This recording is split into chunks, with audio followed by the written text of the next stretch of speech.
Hello friend and अस्सलाम वालेकुम। Welcome to my channel. ये ACC 311 mid term important questions with lecture number discuss किए जा रहे हैं ऑडिटिंग के। आइए स्टार्ट करते हैं आज की वीडियो को। तो लेक्चर नंबर 2 से क्वेश्चन लिया गया है कि why books of accounts are required to be keep by companies and discuss the types of books account with an example. यानी कि मतलब क्यों ज़रूरी होता है अकाउंट्स रखना, यानी कि मतलब जो बुक्स ऑफ अकाउंट होता है और इसकी एग्जांपल। अब क्यों ज़रूरी होता है, देखें ऑडिट जो है वो फाइनेंशियल स्टेटमेंट बनने के बाद होता है, ठीक है। ऑडिट फाइनेंशियल स्टेटमेंट पे ही होता है, ठीक है। तो उन फाइनेंशियल स्टेटमेंट को सपोर्ट क्या करते हैं, अब जैसे मिसाल दे दी जाए कि आपकी इन्वेंट्री की जो शीट्स हैं कि भाई इन्वेंट्री इतनी थी। दूसरा आपकी जो जनरल लेजर जिससे आप बना रहे हैं, कैश बुक हो सकती है, sales ledger, purchase ledger, inventory records वगैरह, payable, fix asset registers, expenses reports, ये सारी चीज़ें, टैक्स रिकॉर्ड्स वगैरह, ये सारी चीज़ें जो है वो रखी जाती हैं और ऑडिटर मांगता है कि भाई ये दो ये दो ये दो, तो वो उस पर करता है। तो उस पे उसी बेसिस पे फिर वो ऑडिट करता है। उसके अंदर एक्यूरेसी ज़रूरी होती है, वरना फिर ऑडिटर गलतियाँ निकालेगा तो फिर वो आप यानी कि मतलब वो फिर रिपोर्ट में भी लिखेगा कि भाई ये चीज़ें मिली थी। इसी तरीके से लेक्चर नंबर 6 से लिया गया है डिसक्वालिफिकेशन ऑफ एन ऑडिटर, यानी कि ऑडिटर कब डिसक्वालीफाई हो जाता है। तो ऑडिटर जो है वो इंडिपेंडेंट इशू की वजह से डिसक्वालीफाई हो जाता है। मैं आपको एग्जांपल दे रहा हूँ कि जैसे मिसाल दे दिया वो गैर जानिबदार ना रह सके, यानी ऑडिटर का काम जो है वो गैर जानिबदार रहना है कि मतलब किसी की साइड नहीं लेना। तो अगर वो नहीं रह पा रहा तो डिसक्वालीफाई हो जाएगा। जैसे कॉन्फ्लिक्ट ऑफ इंटरेस्ट आ जाए, जैसे मिसाल दे दिया ऑडिट जिस कंपनी के करने जा रहे हैं आपका पहले से ही उस कंपनी में शेयर होल्डिंग है, तो आपको कॉन्फ्लिक्ट ऑफ इंटरेस्ट आएगा, सही है। इसी तरीके से आप ये भी एक रीज़न हो सकता है कि आपका लाइसेंस या आप उस रिक्वायरमेंट, लाइसेंस की रिक्वायरमेंट को आप पूरा नहीं कर पा रहे। लैक ऑफ कॉम्पिटेंसी भी हो सकती है आपके अंदर, यानी कि मतलब आप उस ऑडिट करने के कॉम्पिटेंट अहल ही नहीं थे। लीगल इश्यूज़ भी आपके साथ हो सकते हैं कि मतलब आप लीगल इश्यूज़ की वजह से भी डिसक्वालीफाई हो सकते हैं, और भी बहुत सारे रीज़न है जिसकी वजह से ऑडिटर डिसक्वालीफाई हो सकता है। लेक्चर नंबर 15 से लिया गया है डेफिनेशंस ऑफ इंटरनल कंट्रोल, यानी कि मतलब इंटरनल कंट्रोल की क्या डेफिनेशन है। इंटरनल कंट्रोल समझ लें आप क्या होता है कि ये वो हो सकती है प्रोसीजर, पॉलिसीज़ और प्रोसेस हो सकता है किसका, ऑर्गेनाइजेशन का, जिससे वो फाइनेंशियल रिपोर्टिंग सेफली कर सके।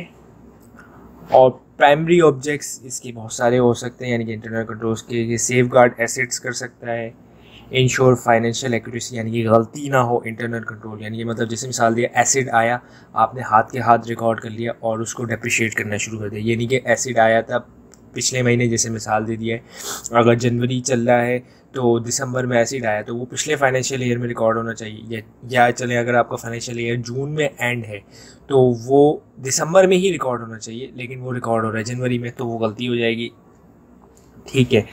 और जितने भी रूल्स एंड रेगुलेशंस हैं कंपनीज पे, देखें रूल्स एंड रेगुलेशंस बहुत होते हैं।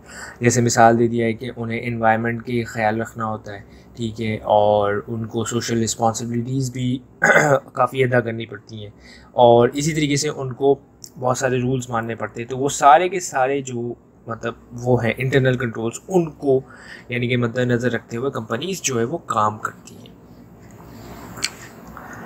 अब लेक्चर नंबर 2 से लिया गया है what is the primary difference between operational audit and compliance audit. तो अब ऑपरेशन ऑडिट के अंदर जैसे फोकस होता है कि आपकी efficiency, effectiveness and economies of an organisation को आप किस तरीके से इम्प्रूव कर सकते हैं। इसी तरीके से इसके अंदर यानी कि मतलब कंप्लायंस ऑडिट के अंदर आपका फोकस होता है कंप्लायंस के अंदर ऑडिट के, यानी कि मतलब इसकी जो प्राइमरी फोकस है वो external law, regulations, industry standards और प्रैक्टिस को देखा जाता है।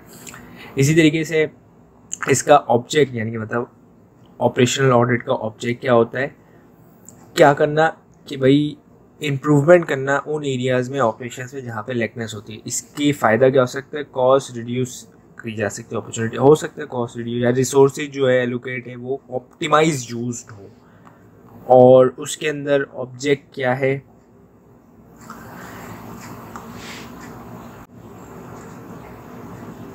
कि जो ऑर्गेनाइजेशन है वो लीगल और रेगुलेटरी रिक्वायरमेंट को पूरा करे और इंटरनल जितने भी रूल्स हैं उनको फोकस यानी कि मतलब उनको भी पूरा करने की कोशिश करें।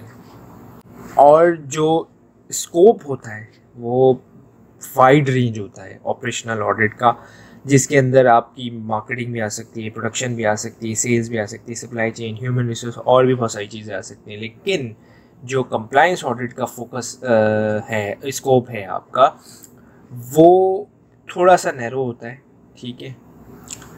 उसके अंदर आपकी फोकस जो है वो ज़्यादातर पे फाइनेंशियल रिपोर्टिंग और डेटा प्रिवेसी और ऑर्गेनाइजेशनल हेल्थ पे किया जाता है। इसी तरीके से लेक्चर 21 से लिया गया है test of control. Test of control क्या है कि ये ऑडिटर को एविडेंस देता है कि जो इंटरनल कंट्रोल्स हैं जो ऑर्गेनाइजेशन में अप्लाई गए हैं, इंटरनल कंट्रोल्स, वो सही से काम कर रहे हैं या नहीं। अब उसके अंदर प्राइमरी पर्पस क्या होता है, एविडेंस कलेक्ट करना कि भाई ये जो ऑपरेशंस है ये सही काम कर रहे हैं। और इसके अंदर ऑडिटर नेचर ऑफ टेस्टिंग के जरिए देखना क्या चाह रहा है कि जो रिकॉर्ड्स हो रहे हैं, परफॉर्मेंस यानी मतलब जो भी रिकॉर्डिंग हो रही है ये किस तरीके से हो रही है और कैसे हो रही है, और यानी कि मतलब सही हो रही है या नहीं, ठीक है। और सैम्पलिंग बेसिस के ज़रिए ऑडिट जो है मतलब जैसे रैंडम उठा लिया कि भाई इस जगह देखते हैं कि ये सही है या नहीं, इस तरीके से ऑडिटर जो है वो देखता है आपके इंटरनल कंट्रोल। जाहिर सी बात है इंटरनल कंट्रोल्स के अंदर ऑडिट ये भी देखता है कि लिमिटेशंस क्या है। कई जगहों पे कंट्रोल जितना भी इफेक्टिव हो लेकिन लिमिटेशंस कहीं ना कहीं आती है, तो वो भी ऑडिटर देखता है। अब लेक्चर नंबर 7 से लिया गया है नेग्लिजेंसी। तो नेग्लिजेंसी के अंदर ऑडिट रेफर करता है, फेल होता है auditor to excise the reasonable care जितनी भी है या स्किल्स हैं या उसकी यानी कि अपनी प्रोफेशनल ड्यूटी को निभाते हुए। उसके अंदर क्या क्या हो सकता है, fail to meet professional standard, जितने भी स्टैंडर्ड बनाए उसको फेल कर देता है, नहीं कर पाता।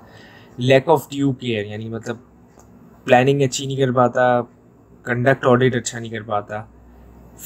Fail to detect material misstatement यानी कि जितने भी मटीरियल हैं, जैसे मिसाल दिए कोई बहुत बड़ा ब्लंडर था, मटीरियल था जिससे फाइनेंशियल स्टेटमेंट की समझ ले बहुत हिट होता फाइनेंशियल स्टेटमेंट को, तो वो फेल कर गया, नहीं देख पाया। और इस तरीके से रिपोर्ट भी यानी कि मतलब फेल कर गया, रिपोर्ट इरेगुलरिटीज जितनी भी हो रही थी उनको रेगुलरिटीज ने वो नहीं देख पाया। डॉक्यूमेंटेशन प्रॉपर डॉक्यूमेंटेशन नहीं कर पाया, ठीक है। इस तरीके से ये और भी चीज़ें हो सकती हैं। अब है लेक्चर 3 से ऑडिट रिस्क असेसमेंट। तो ऑडिट रिस्क असेसमेंट देखें, ऑडिट जब हो रहा है ना तो उसके अंदर कई सारे रिस्क होते हैं। पहला तो इनहेरिट रिस्क, जो मतलब ये है ऑडिटर के अंदर के भाई कोई मटेरियल रिप्रेजेंटेशन हुई, मिस रिप्रेजेंटेशन, वो नहीं पढ़ पाया। फिर उसके बाद जाके कंट्रोल रिस्क भी होता है, यानी कि मतलब कंट्रोल जितने भी अच्छे कर लिए हैं लेकिन फिर भी वो रिस्क रहता है कि वो कहीं ना कहीं जाके मटेरियल मिस रिप्रेजेंटेशन जो है वो नहीं पकड़ सका। डिटेक्शन रिस्क, ऑडिटर खुद डिटेक्ट नहीं कर पाया कोई मटेरियल मिस रिप्रेजेंटेशन, तो ये सारे रिस्क होते हैं। Enlist the categories of risk assessment procedure. तो लेक्चर नंबर 11 से लिया गया है ये। और जो रिस्क असेसमेंट प्रोसीजर होता है वो ऑडिटर इन्वॉल्व करता है। क्यों? क्योंकि इसके अंदर बहुत सारी टेक्निक्स और स्टेप्स होते हैं कि आइडेंटिफाई कर सके किसको, एक्यूरेसी को, रिलायबिलिटी ऑफ फाइनेंशियल स्टेटमेंट को। ठीक है, अब इसके अंदर क्या क्या हो सकता है? पहली बात के अंडरस्टैंड करना एंटिटी को और इसके एनवायरनमेंट को।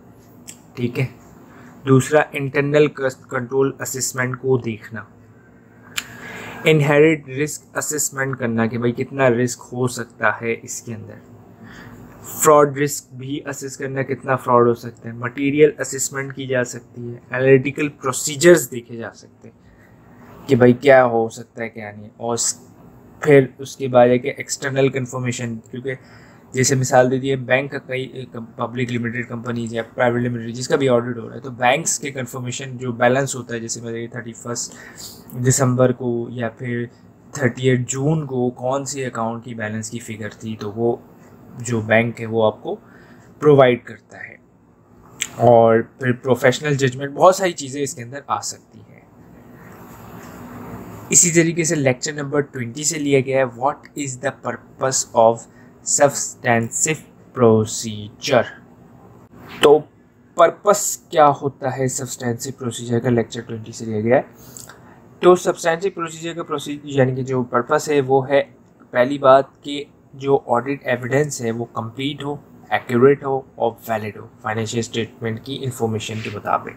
और इसके अंदर क्या क्या आ सकता है? डिटेक्शन मटेरियल मिसरिप्रेजेंटेशन, ठीक है, कि डिटेक्शन हो पाएगी नहीं हो पाएगी। Obtain sufficient and appropriate audit evidence, यानी मतलब किसी चीज़ का, जैसे मिसाल दी है मुझे, इस साल जो है वो प्लांट मशीनरी परचेज़ की गई है, तो उसका पूरा प्रोसीजर कि भाई जो कोड था क्या था, बिडिंग हुई या फिर सिर्फ एक ही कंपनी से उठा ली गई, या फिर बहुत सारी प्राइजेस जो थी वो सही थी, कोई कमीशन तो नहीं था, कोई खांचा तो नहीं मारा गया था, ये सारी चीज़ें देखी है। फिर टेस्टिंग करें अकाउंट बैलेंस एंड ट्रांजेक्शन्स की, अकाउंट बैलेंस क्या था क्या नहीं था, कंफर्म करें अकाउंट बैलेंस ऐसे थे। मैंने पहले भी क्वेश्चन में बताया था कि बैंक जो है वो हमेशा अकाउंट जो है वो बैलेंस करता है। और आइडेंटिफाई फ्रॉड एंड एरर्स, ठीक है, एवेल्यूएट करें इंटरनल कंट्रोल्स को। और एक और भी चीज़ देखी जाए कि कंप्लाई किया गया है अकाउंटिंग स्टैंडर्ड, यानी अकाउंटिंग स्टैंडर्ड के मुताबिक, जैसे कि IAS 16 है, प्रॉपर्टी प्लान एंड इक्विपमेंट, उसको फॉलो किया गया या नहीं किया गया। इस तरीके से ये सारी चीज़ें हैं। अब define the timing of the audit procedure, lecture 20 से लिया गया।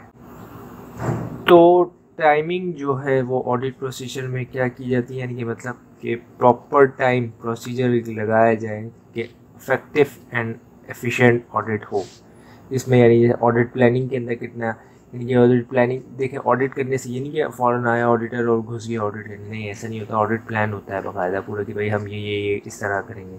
फिर रिस्क असेसमेंट की जाती है कि भाई कितना रिस्क इसमें है।